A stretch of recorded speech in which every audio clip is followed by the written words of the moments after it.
Kung ang tubig ay water, ano naman ang tutubi? Wait lang, nabablanko ako. Familiar sa take it or risk it?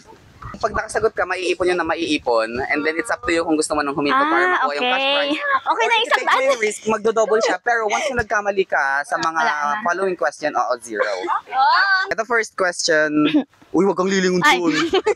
Kung ang English ng mamaya ay later, ano naman ang kanina?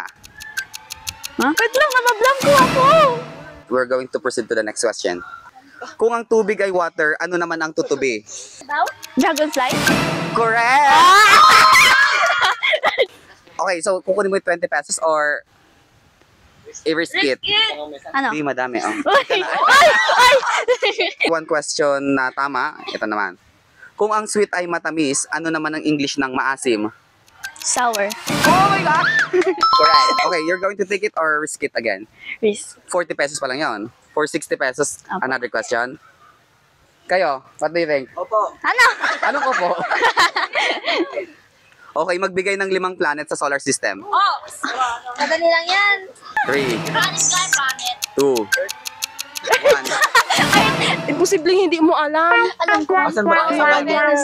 Oh, alam mo naman pala. Nag-isipan mo pa.